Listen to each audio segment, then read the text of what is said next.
किसी ने कहा है, जरूरतमंदों को मदद करने से कभी न कभी अपना भी भला जरूर होता है, चाहे वो जरूरतमंद इंसान हो या फिर जानवर। ऐसी ही एक कहानी आपके सामने लेके आया हूँ दोस्तों। तो चलो इस कहानी को शुरू करते हैं। दोस्तों, कहानी को शुरू करने से पहले आपने यदि इस चैनल को अभी तक सब्सक्राइब नहीं किए हैं तो प्लीज सब्सक्राइब कर दीजिए और बेल आइकन को प्रेस करके ऑल पे जरूर सिलेक्ट कर लेना।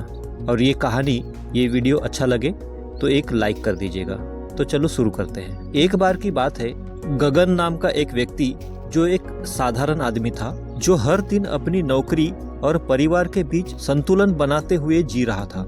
लेकिन एक दिन उसकी जिंदगी में एक ऐसा मोड़ आया जिसने उसे बदल कर रख दिया।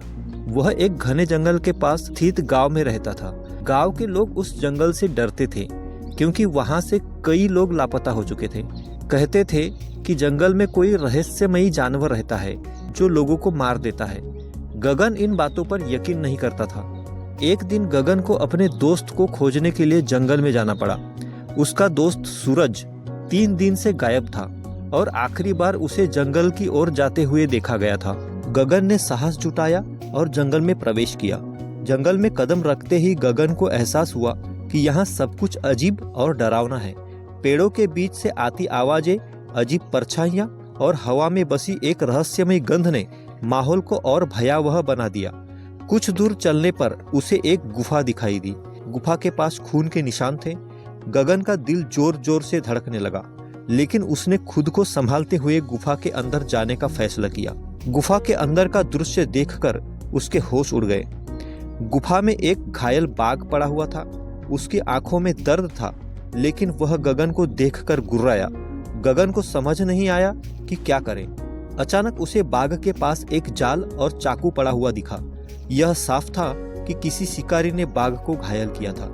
गगन ने फैसला किया कि वह बाघ की मदद करेगा। उसने अपनी जैकेट से बाघ के घाव को बांधा और उसे पानी पिलाया।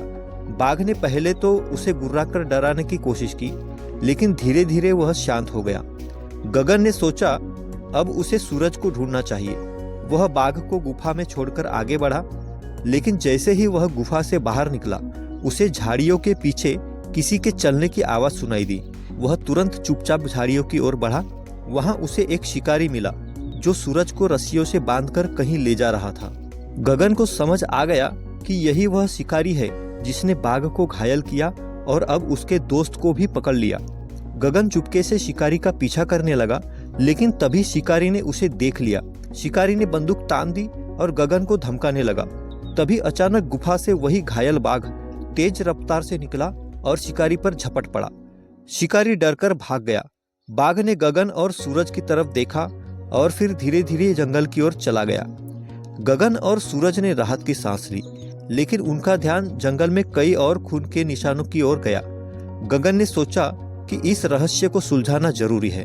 आगे बढ़ते हुए उन्हें एक और गुफा मिली, जहां शिकारी के और कई जाल और हथियार रखे हुए थे। यह समझ आया कि वह शिकारी जानवरों को मारकर उनके अंगों की तस्करी करता था। गगन ने तुरंत पुलिस को सूचना दी। शिकारी को गिरफ्तार कर लिया गया और जंगल को सुरक्षित घोषित कर दिया गया। गगन ने महसूस किया कि बाघ जैसे हिंसक दिखने वाले जानवर भी कृतज्ञ हो सकते हैं और इंसानों से बेहतर साथी बन सकते हैं। गगन ने बाघ की मदद की थी, लेकिन असल में उस बाघ ने उसकी और उसके दोस्त की जान बचाई।